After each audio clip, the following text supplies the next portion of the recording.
Date Catalina, que viene curva.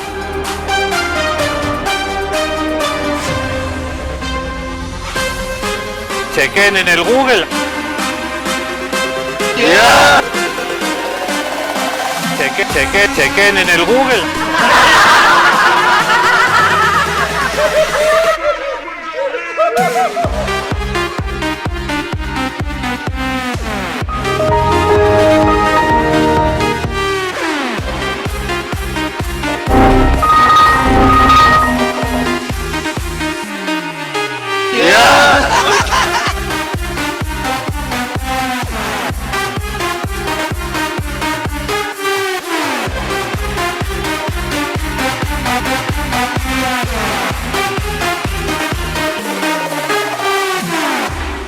Aquí estoy, Wilson, aquí estoy. Ahora sí. Estaba haciendo señales de humo. Y no se puede hacer señales de humo en un canal, ¿no? No, iba a quedar medio feo. Iba a quedar chamuscadito el canal. Así que voy a hacer señales de humo afuera del canal. Ya me han visto, ya arrancamos con Textos Salvajes. Una tardecita más. Aquí por allá la televisión. Mientras estás echándola, yo siempre me imagino que alguien que nos ve a esta hora de la tarde acaba de almorzar, se ha acostado un poquito, en el silloncito, en la silla, en la hamaca, en la camita y está ahí medio, que echarle un sueñecito, una siestita. Ayer he leído un dato sobre las siestas. Decía el gran Salvador Dalí, uno de los artistas más importantes en la historia del arte, vanguardista, surrealista, catalán Dalí, hablaba siempre Dalí, sin tener mucho conocimiento científico sobre el asunto, que las microsiestas, esa cabezadita que le echas en el minibús, o en la flota, o en el laburo, o un ratito, 5, no pasa de 10 minutos. Esas son las microsiestas. Dalí siempre reivindicaba las microsiestas porque activaban toda la capacidad creativa que tenemos aquí en el cerebro humano y que eran súper buenas. No la siesta de 20 minutos, media hora, que es la siesta habitual después del almuerzo, sino microsiestas de 5 minutos, 7 minutos máximo. Esa cabezadita que le echas donde puedes cuando te dejan, tiene una capacidad regenerativa del cerebro y sobre todo activa el potencial creativo del sistema neuronal. Así que mientras yo leía anoche eso, pensaba, ¿alguien se echará una cabezadita mientras ve contextos? Así como arrullado por mi voz angelical. Puede ser. Yo creo que sí, que alguien así, este cojudo está hablando huevadas, ¡pum! Y se queda ahí un ratito dormido. Así que Contextos Televisión, Contextos Salvajes y había ya la televisión siempre velando por su salud. ¡Sí! Échese, deje de ver la televisión, échese a un sueñecito, se va a despertar y nosotros vamos a seguir hablando. Hoy especial Guerra de Ucrania, especial estos dos señores, Putin y Donald J. Trump, que ayer martes estuvieron charlando, sí, aló, con Vladimir Vladimirovich, por favor, es pasiva, gracias. Y atendió Putin, estuvieron hablando, hoy nuestra editorial, el Angelito la va a poner ahí, hoy nuestra editorial es Trump retrocede en Ucrania.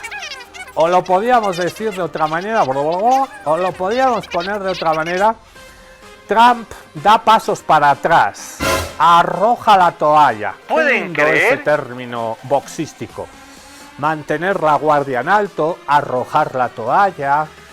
Nos gusta el boxeo. ¿Cuándo va a volver el boxeo de verdad aquí al Coliseo? En fin, el boxeo es un deporte que se ha echado a perder, paréntesis boxístico, por la corrupción en las peleas, porque las famosas bolsas, el dinero que se llevaban los boxeadores o boxeadoras, que ahora también pelean las chicas. ¿Han visto peleas de chicas de boxeo? El boxeo también es de las mujeres. Cierro paréntesis, el boxeo se fue al tacho por la corrupción, porque las peleas estaban amañadas. La gran mayoría. Disque. Ojalá, chequen en el Google, ojalá no le pase eso al fútbol. Estos dos cuates hablaron 2 horas. Llegó a la Casa Blanca el señor Trump con la promesa de yo resuelvo la guerra de Ucrania en 24 horas. Bueno, Trump asumió ¿cuándo? En enero, ¿no? Más o menos.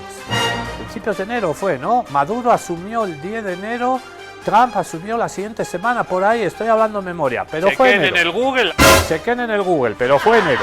Trump asumió en enero, ¿han pasado cuántos meses? 5 lobitos tiene mi mano, 5 lobitos, 5 meses, no lobitos, 5 meses han pasado y Trump no resuelve la guerra en Ucrania. Ha conseguido hablar con Putin, ya es la tercera vez que hablan, esta vez 2 horitas le han cascado, 2 horitas, yo no sé de qué han hablado.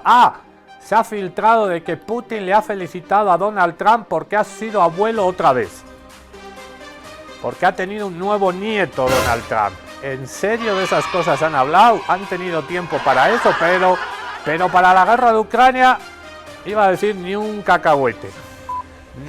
No consigue Donald Trump resolver, y lo iba a resolver en 24 horas, el conflicto en Ucrania entre Rusia y Ucrania. Por ese acoso de Ucrania contra Rusia, por esas ganas que tenía Ucrania de incorporarse a la OTAN, a la Unión Europea y de ser pieza tonta, útil de la estrategia de la OTAN, de la campaña rusófoba contra Putin, contra la Federación Rusa.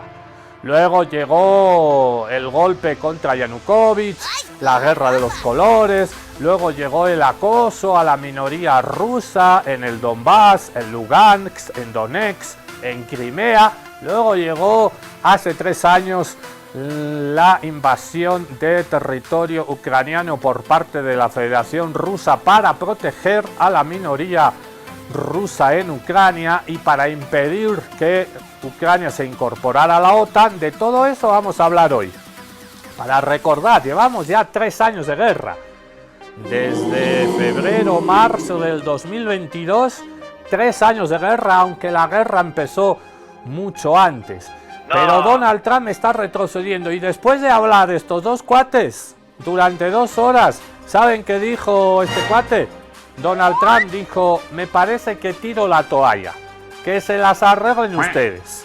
Yo ya he intentado que este cuate se reúna con Volodymyr Zelensky, presidente de Ucrania, y ya no puedo. Las conversaciones la semana pasada en Estambul, en Turquía, medio fracasaron.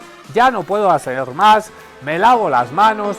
Que se las arreglen los europeos. Yo no toco pito en este carnaval. Y no, evidentemente sin el apoyo militar de los Estados Unidos, de la OTAN, Ucrania chacatau. Así que este cuate, Vladimir Vladimirovich Putin, está con una estrategia tranquila, silenciosa, paciente. Parece que ha aprendido de los chinos.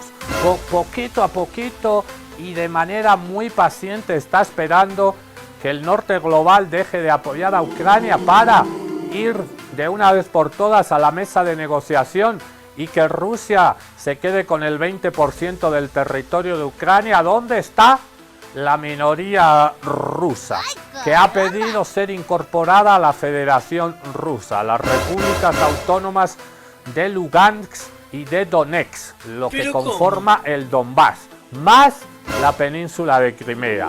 Estados Unidos cae derrotada una vez más. El todopoderoso imperio norteamericano, que supuestamente se autoproclama como que tiene incidencia en muchos conflictos militares. Donald Trump, no, yo resuelvo lo de Israel, nada, en un santiamén.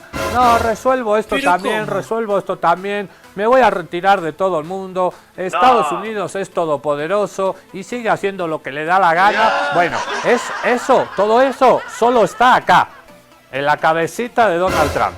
Porque en el mundo real, Estados Unidos ya no para la pelota, ya no toca pito en carnaval, ya no inciden absolutamente nada. Sus aranceles para meter miedo a todo el mundo, para amedrentar, para intimidar, no, ya no intimida a China, ya no intimida a Rusia, ya no intimida a nadie. El imperialismo norteamericano es ese, volviendo al símil boxístico, el imperialismo norteamericano, Estados Unidos, es ese viejo boxeador de 50, 60 años que ha recibido muchos golpes en la cabeza, que está así como con problemas mentales de Alzheimer, que recuerda su época gloriosa. ¿Te acuerdas cuando yo era el campeón de los pesos pesados y le gané a Mahomet Ali, le gané a Foreman, pero ya ni siquiera puede articular palabras y recuerda sus viejos tiempos de gloria?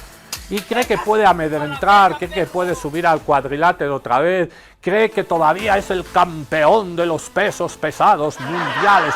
No, ya no eres, papito, ya no eres, tu época pasó, pero él recuerda con nostalgia toda esa época de gloria. Eso es el imperio norteamericano de hoy. Qué linda metáfora. Es un boxeador retirado, gaga, que tiene fantasías sobre su capacidad todavía de incidir. Y eso, lamentablemente, solo está aquí, en la cabeza de Donald Trump. Estados Unidos retrocede, da pasos para atrás y va a dejar abandonada a Ucrania. Y este cuate, simplemente, como buen jugador de ajedrez, está esperando. Está esperando, mirando el tablero pacientemente. ¿Pero cómo? Esto ha sido la editorial de Contextos Salvajes. Hoy hablamos de Ucrania y de Rusia y de Ucrania. Vamos a hablar de los potenciales bélicos, armamentísticos de este cuate, Vladimir Vladimirovich. ¿En qué posición está Rusia en el ranking militar? Segundo. ¿En qué posición está China ahí? A la par, tas con tas, China tercero. ¿Quién es la cuarta potencia militar del mundo? La cuarta, India, el país más poblado del mundo, 1.650 millones de habitantes. ¿En qué posición estamos nosotros, bolivianos? Lo vas a saber en Contextos Salvajes. Quédate hasta el final, no te corras. Arrancamos Contextos Salvajes. Bienvenidos, bienvenidas, hijas del rock and roll.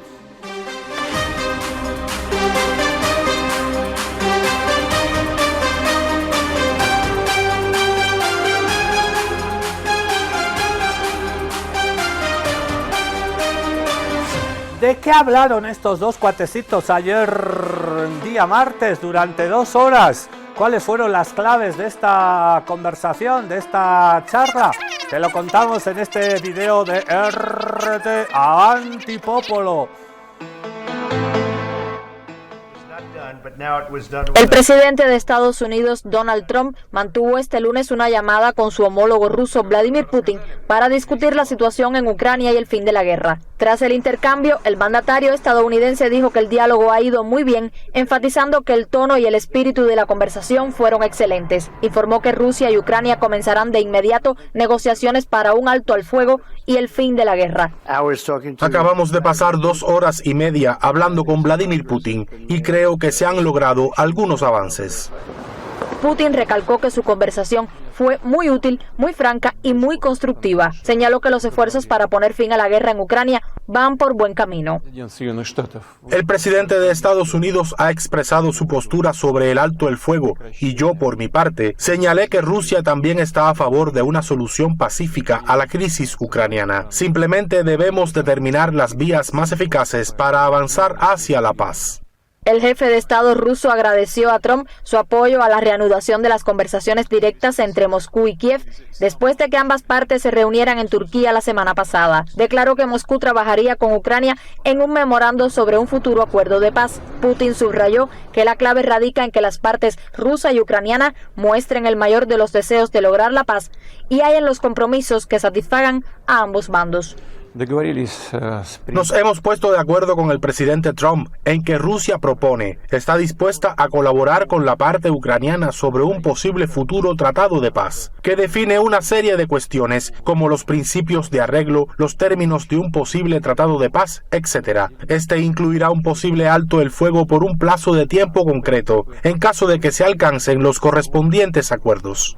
Según informó el Kremlin, Putin y Trump también conversaron sobre lo que el líder estadounidense calificó de impresionantes perspectivas para las relaciones entre ambos países. Añadió que Rusia y Estados Unidos están trabajando en un nuevo intercambio de prisioneros. Greta Espinosa con información de Narges Jalipur, Hispan TV Noticias. Era Hispan TV, no RT, como he dicho. La paz todavía está lejos. Todavía está lejos. Yo creo que va a ser cuestión de meses o años. Y la famosa reunión en persona entre Zelensky y Putin parece que no se va a producir. Putin no se va a sentar en la mesa con Zelensky. Sería como habilitarlo, como darle un papel protagónico que Putin no le quiere dar a Zelensky.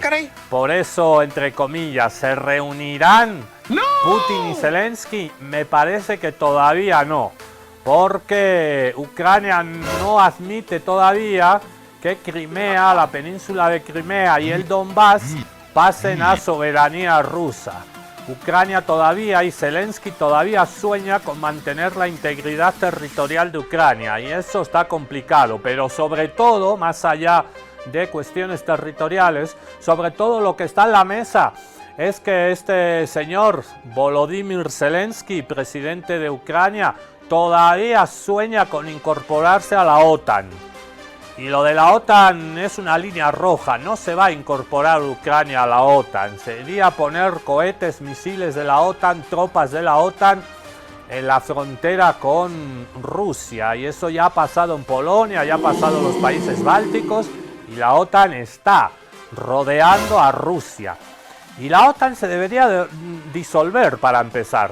Recordemos que la OTAN nació en plena Guerra Fría, cuando se enfrentaron Estados Unidos y la Unión Soviética. La Unión Soviética tenía el Pacto de Varsovia y los Estados Unidos y el norte global tenían a la OTAN, los dos brazos armados. La Unión Soviética fue disuelta, ya sabemos cómo, desapareció el Pacto de Varsovia, desapareció el telón de acero y los soviéticos se desarmaron. No pasó lo mismo en el otro lado. La OTAN se creó para contener a la Unión Soviética. Cuando esta desapareció, ¿por qué no desapareció la OTAN?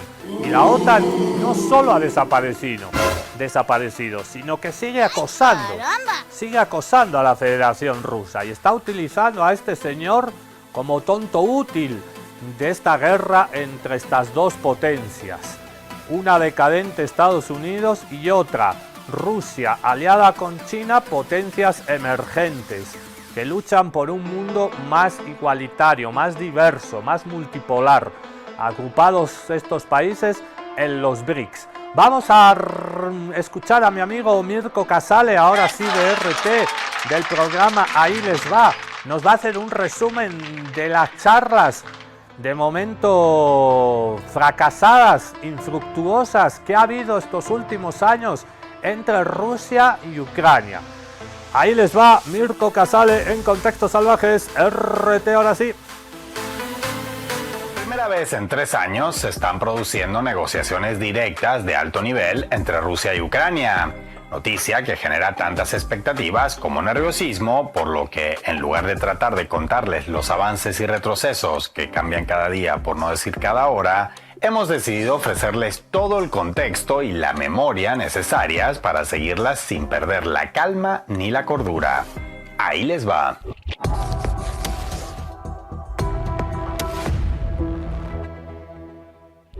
Nuestro primer consejo ante unas conversaciones de paz cualesquiera es evitar el nerviosismo y ni albergar expectativas poco realistas ni dejarse llevar por el derrotismo.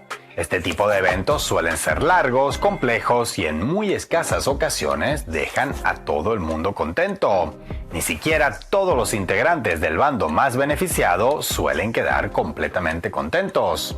Generalmente, aunque en diferente grado, ambas partes terminan haciendo concesiones y estas no siempre caen bien en todos los sectores de la sociedad, especialmente aquellos más involucrados en el conflicto, sea por razones políticas, sociales, económicas, culturales o directamente por estar metidos en la zona caliente del conflicto. Esto es normal y desde fuera siempre es importante ser comprensivo con los descontentos, pero sin tampoco dejarse arrastrar por ellos. Nuestro consejo al respecto es mantenerse prudentes y respetuosos. No es lo mismo mirar los toros desde la barrera que hacerlo sobre la arena, ya sea como político, como elemento armado o como una mezcla de ambas. Eso en lo que respecta a las generalidades de toda resolución negociada a un conflicto armado.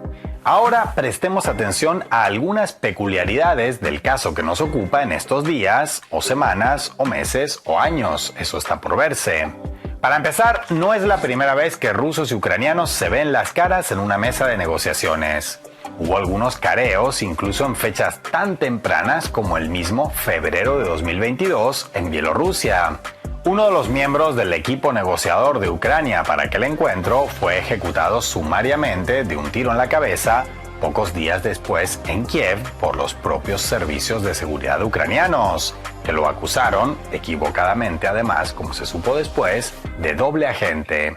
Noticia que fue largamente ignorada en unos medios hegemónicos que especialmente por aquellos días querían presentar a Zelensky y su gente como una especie de Martin Luther King eslavo. Sin embargo, el intento más serio de negociaciones se produjo en marzo y abril de ese mismo año en Estambul. Allí se llegó a avanzar un borrador bastante completo en el que la mayoría de condiciones rusas serían aceptadas parcial o totalmente por Kiev y las fuerzas militares de Rusia, en señal de distensión, se retirarían de los alrededores de la capital ucraniana. Sin embargo, solo llegó a cumplirse lo segundo. La intervención de los líderes occidentales de entonces, con Boris Johnson a la cabeza, impidió que se avanzara más en la dirección de las negociaciones y desde entonces hasta ahora, las armas se impusieron sobre las palabras. Tal como lo señaló un par de años después el jefe de la delegación negociadora rusa, de entonces y ahora, en ese momento se comprobó el nivel de soberanía ucraniano. Украинская делегация говорила следующее. Это вам легко. У вас один начальник, а у нас три. В этом трагедия несуверенного государства. Desde aquellas conversaciones hasta hoy pasaron muchas cosas que hacen que ahora estemos ante un mismo punto de partida, pero mucho más cercano o lejano, según la perspectiva y objetivos de cada quien. Las fuerzas rusas no han dejado de avanzar desde finales de 2022, tras la famosa contraofensiva ucraniana del otoño de aquel año. 4 territorios ucranianos hasta 2022 votaron la reunificación con Rusia. Las autoridades ucranianas prohibieron constitucionalmente negociar con el Kremlin. Venció el periodo presidencial de Zelensky y no se convocaron nuevas elecciones, ni Kiev piensa convocarlas de momento. La llegada de Donald Trump a la Casa Blanca, sin llegar a quebrarlas, ha tensado y complicado las relaciones ucraniano-estadounidenses. La Unión Europea está cada vez más debilitada y dividida respecto al conflicto y ni en sus sueños más húmedos Bruselas puede suplantar militarmente a Washington. Haciendo un balance de todo lo sucedido en este tiempo, la posición negociadora de Ucrania es hoy mucho más débil que hace 3 años y la de Rusia bastante más fuerte. Esto hace que mientras Moscú puede hacer ciertas concesiones en las negociaciones sin lucir derrotada o débil, Kiev tiene grandes dificultades para hacer concesiones sin que éstas se vean como una capitulación. Ojo, no hablamos de la prensa hegemónica que se acuerde lo que se acuerde y se acuerde cuando se acuerde, de cualquier manera hablará de humillación rusa y determinación ucraniana. Lo que realmente importa en este caso, tanto para Ucrania como para Rusia, es la percepción en sus respectivas poblaciones. Y el desbalance en ese aspecto también es marcado. Mientras la movilización en territorio ruso es voluntaria y por contrato, en el lado ucraniano las personas son prácticamente, y sin el prácticamente, cazadas por las calles para ser enviadas al frente contra su voluntad. Mientras la economía rusa se fortaleció a pesar de las sanciones occidentales, Ucrania depende en casi cualquier aspecto de su economía de la ayuda financiera que le envíen sus socios, cada vez más escasa y condicionada. Mientras Vladimir Putin fue reelecto con un porcentaje récord de votos hace un año, Zelensky no se somete a las urnas desde 2019 y trata de lucir legítimo, aferrándose a encuestas amigables y espaldarazos públicos de líderes de la Unión Europea. Mientras el tiempo y la realidad en el terreno juegan a favor de Rusia, para Ucrania, hasta su propia futura condición de Estado se pone en entredicho con cada hora que transcurre. Así, mientras las autoridades rusas pueden hacer concesiones en estas negociaciones sin temer grandes consecuencias negativas ni para sí mismas ni para su país, para las ucranianas se trata de literalmente una cuestión de vida o muerte, empezando por el propio Zelensky. Una situación personal que el excomediante comenzó a vivir no hace 3 años, sino hace 6. El expresidente ucraniano llegó al poder en 2019 tras ser elegido con enorme ventaja, prometiendo que negociaría la paz en el Donbass con quien fuera necesario, Rusia incluida. Sin embargo, pocos meses después de asumir el cargo, el recién llegado visitó el frente y allí, de primera mano, de alguna manera entendió que él podría ser todo lo presidente que quisiera, pero no era el que mandaba en el país. Las milicias neonazis lo desafiaron en su cara, con cámaras de testigo, y más trascendente aún, le dejaron claro quiénes ostentaban el poder real en Ucrania. Y Zelensky, lejos de tratar de enfrentarse a esa realidad, decidió aceptarla sin rechistar. Fue en ese año y no en 2022 cuando el entonces recién electo presidente ligó definitivamente el destino de Ucrania y el suyo propio al de los grupos armados nostálgicos del nazismo. Y si en las negociaciones, estas o cualquiera que vengan después, acuerda algo que esos grupos, hoy mucho más empoderados que entonces, consideren traición o capitulación, serán ellos mismos quienes le cobrarán la factura de la única manera que saben hacerlo. Esto también explica la tosuda negativa de Zelensky durante años a negociar nada con Moscú y su preferencia por proseguir la guerra. Rechazo a la diplomacia que solo lograron quebrar a regañadientes las presiones desde Washington y la incapacidad de Bruselas y Londres para garantizarle a Kiev el mismo nivel de apoyo. Pero incluso suponiendo que el banderismo incrustado en el Estado ucraniano le perdonara sus futuras concesiones ante Moscú, no es solo a ellos a quien Zelensky tendrá que dar explicaciones muy difíciles de llegar a buen puerto unas negociaciones. Tendrá que explicar a sus conciudadanos por qué la Rusia que les prometió que quebraría está hoy en una posición económica con mejores perspectivas que las que tenía en 2021.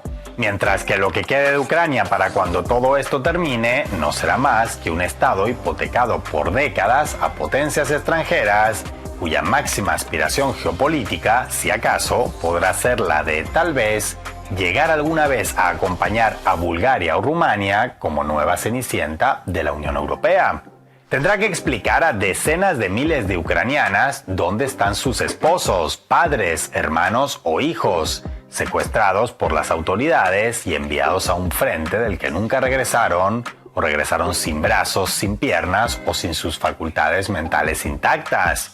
Tendrá que explicar a cientos de miles de familias que lo eligieron presidente de la paz por qué perdieron a uno o varios de sus integrantes, defendiendo algo que posteriormente él aceptó entregar. Además, cuanto más se despeje el humo de la guerra y más se abran paso las negociaciones, más serán las explicaciones que tendrá que ofrecer Zelensky. Y la más difícil entre todas ellas, sobre todo, será explicar por qué no evitó todo lo sucedido durante estos últimos 3 años, aceptando negociar en 2022, cuando todavía tenía cómo hacerlo con un mínimo de soberanía. Es pasiva, Mirko. Explicado muy bien en estos 10 minutitos el conflicto y por qué Ucrania cada vez está más débil a la hora de ir a una mesa de negociación. Y el tiempo, como decía Pablo Milanés, el tiempo juega a favor de los pequeños. En este caso, el agredido es la Federación Rusa. Ese acoso rusófobo contra la Federación Rusa. A mí Zelensky, y uno de los propósitos de Putin era desnazificar, quitar a todos los nazis de Ucrania. A mí Zelensky me recuerda mucho a Netanyahu. Los dos están en manos de la ultraderecha. Netanyahu tiene 2 miembros de la ultraderecha en su gabinete. Sin ellos se quedaría en minoría en el Parlamento, la Knesset. Por cierto, paréntesis, hoy han atacado a una delegación de diplomáticos europeos en Jenin, en la Cisjordania ocupada. Israel está atacando ya a diplomáticos europeos. Cierro paréntesis. Ambos presidentes, Zelensky y el señor Netanyahu, están en manos de la ultraderecha. Y Putin dijo desde un principio: vamos a proteger a la minoría rusa en Ucrania, pero también vamos a impedir que se incorpore Ucrania a la OTAN. Y el tercer propósito, desnazificar. Hay muchas facciones, líderes, grupúsculos neonazis que tienen mucho peso en el gobierno de Volodymyr Zelensky, como nos ha contado Mirko Casale. Por eso este señor dice: ¿qué estoy haciendo yo en este conflicto? Ucrania ya lo ha perdido todo, voy a empezar a retroceder. Escuchamos a un analista desde España que nos explica por qué está retrocediendo Estados Unidos en el conflicto ruso-ucraniano. Y vemos cómo Estados Unidos empieza a dar un paso atrás de una manera muy clara, aunque pasito a pasito, muy lentamente. Escuchen estas palabras de J.D. Vance, que cambian la fotografía de más de 100 días, cuando se veía que Estados Unidos podía poner paz en la guerra de Ucrania. Ahora el desánimo y sobre todo la sensación de que igual entendieron su poder dentro del arco geopolítico demasiado elevado. Rusia, apoyada por China, en el entorno de China, con su bloque de BRICS, con su bloque geopolítico, más de 20 mandatarios en el día de la victoria para la jornada de mañana, parece más tranquila y segura en la negociación de lo que quizá J.D. Vance y Donald Trump esperaban. Escuchen a J.D. Vance porque va marcando el camino de paso atrás. Y cuidado, porque el siguiente camino es paso adelante alrededor de las sanciones. Escuchen a J.D. Vance, al vicepresidente de Estados Unidos. And certainly the first peace offer that the Russians put on the table, our reaction to it was, you're asking for too much, but this is how negotiations unfold. And I wouldn't say, I'm not yet that pessimistic on this, I wouldn't say that the Russians are uninterested in bringing this thing to a resolution. What I would say is right now, the Russians are asking for a certain set of requirements, a certain set of concessions in order to end the conflict. We think they're asking for too much, okay? And then obviously the Ukrainians matter a lot. They're the other side, they're the other party, at least to the direct conflict. And we have to ask, what is the Ukrainian, what do they need in order to bring this conflict to a successful completion? And we're going to continue to have that conversation. Now, what the president has said is that he will walk away if he thinks he's not making progress. And I think that, you know, about once every 4 or 5 weeks, you will hear some American official or sometimes multiple American officials say, this is a week where we need to make another step. And in particular, the step that we would like to make right now is we would like both the Russians and the Ukrainians to actually agree on some basic guidelines for sitting down and talking to one another. Obviously, the United States is happy to participate in those conversations, but it's very important for the Russians and the Ukrainians to start talking.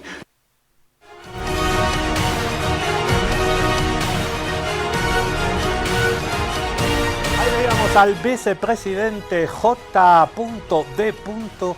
Vance.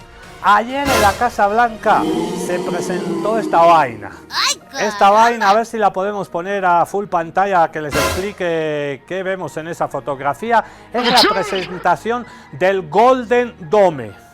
Golden Dome, que significa en inglés cúpula dorada. Ahí vemos la fotografía de la cúpula dorada, está ahí a la derecha de la pantalla. Fíjense, ahí pone Golden Dome for America. Eso significa cúpula dorada para América. Es una copia trucha de la famosa cúpula de acero del Estado terrorista de Israel. Es una cúpula formada por satélites que están diseñados para repeler cualquier ataque de misiles, ahí vemos la cúpula dorada, de misiles de largo alcance. ¿Quiénes tienen misiles de largo alcance? Vamos a la foto completa, porque arribita del globo este terráqueo, de esta cúpula dorada, arribita está el retrato y todos le están mirando, incluido el presidente Trump. Ahí está el que sostiene su ministro de defensa, su secretario de defensa, el jefe del Pentágono también está por ahí riéndose. Pero la pintura, el retrato, lo reconocerán algunos, es el viejo actor de Hollywood, pésimo actor de Hollywood, de películas truchas, de cowboys, el expresidente de los Estados Unidos, el famoso Ronald Reagan, que en 1983 presentó un proyecto que se llamó La Guerra de las Galaxias. ¿Se acuerda de él? Star Wars. Presentó en el 83 el Star Wars, que no era la película de George Lucas, la saga de la Guerra de las Galaxias, que era un escudo parecido a ese, pero no tenía la plata para hacerlo ni la tecnología. Ahora Donald Trump se va a gastar 175.000 millones de dólares, algunos lo elevan hasta 500.000 millones de dólares, medio billón de dólares, para hacer esta cúpula dorada con satélites que rodeen el espacio aéreo, el espacio intergaláctico de Estados Unidos, y cuando llegue un misil de largo alcance, eso dicen, de Rusia o de China, estos satélites, esta cúpula de oro, destruya esos misiles, intercepte estos misiles de largo alcance que podrían llegar a territorio norteamericano. Esto evidentemente también está en la cabecita loca de Donald Trump. ¿Pero cómo? ¿Cuántos misiles de largo alcance tiene China? 400. ¿Cuántos tiene Rusia? La mitad, unos 200. ¿Cuántos tiene Corea del Norte? Un centenar. Esta cúpula de oro, ha dicho Donald Trump, y lo tengo por aquí apuntado, ha dicho que es para impedir las amenazas de naciones rebeldes. Ha calificado a Rusia, a China, a Corea del Norte, que son las únicas que tienen misiles de largo alcance capaz de llegar a territorio norteamericano, como naciones rebeldes. ¿Naciones rebeldes? ¿En serio? Todos los que no están de acuerdo con Estados Unidos son naciones rebeldes. Y se va a gastar tremenda plata. No. Y adivinen a quién se va a comprar los satélites. Hay que ser muy genio. Hay que ser muy estúpido. ¿A quién crees que va a comprar los satélites que van a formar esta cúpula dorada? O casualidad, a su amigo Elon Musk, el que quería el litio de Bolivia, el de los carros eléctricos a batería de litio, el que estaba y está todavía en su gabinete, es decir, negocios entre ellos. Son una casta, son una rosca, son multimillonarios que se defienden y se enriquecen a sí mismos. Son familias, son apellidos, es la misma vaina. También pasa en nuestro país. Es la misma cosa, se van a enriquecer entre ellos. 150.000 millones de dólares va a costar.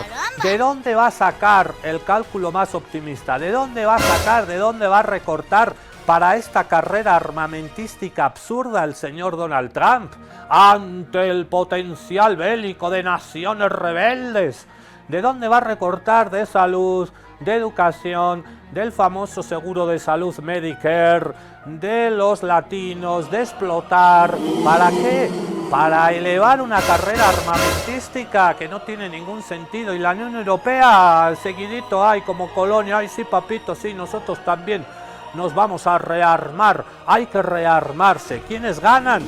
Los 4 o 5 empresarios que son dueños multimillonarios de las empresas armamentísticas. ¿Pero mientras cómo? el mundo, el sur global, está apostando por la paz y la armonía, el norte global, Estados Unidos y Europa, se gastan la plata en armas.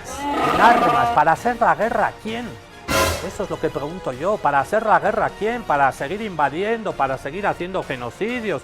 ¿Para seguir explotando, saqueando, atentando contra naciones rebeldes? No hay ninguna amenaza de misiles de largo alcance rusos que van a llegar a Estados Unidos. China no va a lanzar ningún misil que va a caer en Washington. ¡No! Está en la cabeza loca de esta gente. Vámonos a saber un poquito más de la cúpula dorada, Golden Dome, que presentó ayer Donald Trump, el cuate que se retira de Ucrania, pero que ahora se encierra en su país y aumenta el gasto militar para defenderse, como Israel, para defenderse. Durante la campaña prometí al pueblo estadounidense que construiría un escudo antimisiles de última generación para proteger a nuestra patria de la amenaza de ataques con misiles del exterior, y eso es exactamente lo que estamos haciendo. Hoy me complace anunciar que hemos seleccionado oficialmente una arquitectura para este sistema de vanguardia que desplegará tecnología de nueva generación por tierra, mar y el espacio, incluyendo sensores e interceptores espaciales. Este diseño se integrará con nuestras capacidades de defensa existentes y debería estar completamente operativo antes de que finalice mi mandato. Así que estará listo en unos 3 años. Una vez construido por completo, la cúpula dorada será capaz de interceptar misiles incluso si se lanzan desde el otro extremo del mundo, incluso si se lanzan desde el espacio. Y tendremos el mejor sistema jamás construido. Como saben, ayudamos a Israel con el suyo y fue muy exitoso. Y ahora contamos con una tecnología incluso mucho más avanzada. Señor presidente, sume esto a la larga y creciente lista de promesas hechas y promesas cumplidas. En última instancia, esto de aquí, la cúpula dorada para Estados Unidos, es un cambio de juego. Es una inversión generacional en la seguridad de Estados Unidos y de los estadounidenses. Trump afirmó que van a gastar en total al menos $175.000 millones en este proyecto, aunque en Estados Unidos hay serias dudas al respecto y se barajan otros números que al menos duplican el costo. Asimismo, el presidente afirma haber sido inspirado en la cúpula de hierro israelí, aunque el ataque iraní de octubre pasado mostró sus puntos débiles. En este sentido, expertos cuestionan la idoneidad del futuro sistema antimisil, constatando que las capacidades ofensivas se desarrollan más rápido. La periodista internacional Elena Villar analizó el tema. Estados Unidos está entrando en su época dorada según Donald Trump, quien parece haber encontrado su proyecto emblemático, la cúpula dorada. ¿En qué consiste? Similar a la cúpula de hierro israelí, se trataría de un enorme escudo de defensa antimisiles. Según la Agencia de Misiles de Defensa, el sistema debe de estar integrado por diversas capas. Entre estas, una con sensores espaciales de seguimiento balístico hipersónico, interceptores capaces de hacerlo en la fase de impulso de misiles, una arquitectura espacial de combate y una capa que custodie dicha arquitectura. Como vemos, el planteamiento parece futurista, casi como de una película de Guerra de las Galaxias. Un alto funcionario de la Fuerza Espacial ha asegurado que requerirá un nivel de cooperación gubernamental similar al proyecto Manhattan de la Segunda Guerra Mundial. Entre los principales escollos está el coste. Podría oscilar entre los 430.000 millones y los 5,3 billones de dólares. Otro desafío, que directamente sea factible. Estados Unidos ya está construyendo algo similar en la isla de Guam y se espera que tarden al menos una década. Esto en un territorio mucho más pequeño que toda la nación norteamericana. Mientras, los expertos aseguran que uno de los problemas de este tipo de escudos es que las capacidades ofensivas siempre van más rápido que las defensivas. Es decir, para cuando sea técnicamente factible, es muy probable que aquello de lo que pretende defenderse haya sido mejorado. Allí está el ejemplo de la famosa cúpula de hierro israelí y el episodio en el que Irán lanzó cerca de 180 misiles. Muchos fueron interceptados, pero algunos lograron atravesarla. Teniendo en cuenta todo esto, hay quienes directamente califican a la cúpula dorada de mera fantasía. Sin embargo, empresas armamentísticas como Lockheed Martin ven el proyecto como un nuevo generador de dólares, algo muy oportuno en caso de que los pedidos se vayan agotando por otro lado. Por ejemplo, aquellos que vienen de Ucrania. Si esa gallina deja de poner huevos de oro, puede que la siguiente se críe bajo una cúpula dorada. Ahí veíamos los datos de la cúpula dorada. Vamos a repasar. No estoy viendo nada. Vamos a repasar el ranking según este ranking, el ranking militar, hemos agarrado un ranking que se llama Global Firepower Index. Tabla, ranking global de poder de fuego. Es un ranking militar de los países con la mayor puntuación. Estados Unidos está primero. Ahí lo pueden ver. El 0,0000 sería el ejército más poderoso. Estados Unidos tiene 0,45. Muy cerca, acercándose Rusia con 0,50. China con 0,51. Este ranking es del 2022, pero ahorita vamos a ver imágenes de este ranking actualizado al año de hoy, 2025. Ya en ese ranking del 2025, China, tercer lugar, le empató a Rusia, que está acá en el segundo lugar en el 2022. El cuarto ejército más poderoso del mundo, la India. El quinto, Japón. Brasil está décimo, España está 19º. Vamos al siguiente cuadro. Esto no significa los ejércitos más poderosos en número de soldados, sino que este ranking lo que ve es 60 parámetros diferentes. 60 parámetros. Tiene cuánto tienes en fuerza naval, cuánto tienes en fuerza aérea, cuánto tienes de capacidad de fabricar tus propios armamentos. Son 60 parámetros. Incluido en esos 60 parámetros la cuestión territorial. ¿Qué tan grande es tu país para que le puedas defender, para que no lo puedas defender? Entonces son 60 parámetros diferentes. Ahí dice en inglés, The World Most Powerful Militaries, las capacidades, fortalezas militares más grandes. Esto ya es 2025. Estados Unidos sigue en primera, Rusia y China empatan en el segundo, tercer lugar, la India cuarta. Veíamos que en el anterior Japón era el quinto, ya es Corea del Sur la quinta posición. Ahí vemos algunos países. Si vamos a ver los primeros que están aquí en esta posición de América Latina, México es 32, Argentina es 33, vamos por acá, Colombia 48, Chile 47, Perú 49, Venezuela, la República Bolivariana de Venezuela en el puesto 50. Y usted se preguntará, y les voy a preguntar a los muchachos, ahí volvemos a pantalla. Les voy a preguntar a los muchachos de control, a Miguel, a Bismarck, a Angelito y a Joa, ¿en qué posición creen? Vamos a concursar en contextos. ¿En qué? ¡Ahí están los cuates! Esta es la gente que hace contextos. Saluden.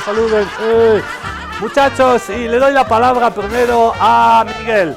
Bolivia en esa posición. Este ranking mide 149 países. Ya hemos visto 48, 49 algunos latinoamericanos. Bolivia, ¿en qué? Digan un número, muchachos. Va Miguel primero. Yo creo que quizá en el puesto 92. 92 Bolivia. No. Frío. Vamos con Angelito. Angelito, Bolivia, ¿en qué posición? Ranking militar. En el puesto 89. Se acerca el Angelito. Vámonos con Bismarck. Bismarck, diga un número. Esto es la tómbola de contextos. 93. No, se alejó. Va primero Angelito. Y el último, ahí está el Joa. Joa, un número. 85. Se ganó la lota. Sigue campeón. Ahí tenemos a esta gente que hace contextos. Vámonos ahorita a saber realmente el puesto de Bolivia. Tenemos la clasificación. El que más se ha acercado ha sido Joa. Porque ahí tenemos, vamos bajando, Estados Unidos, China, Rusia, Francia. Más despacito. Mira, 15, el ejército, el Estado terrorista de Israel. Irán, fíjense, Irán muy cerca de Israel, 16 puestos. Vamos bajando.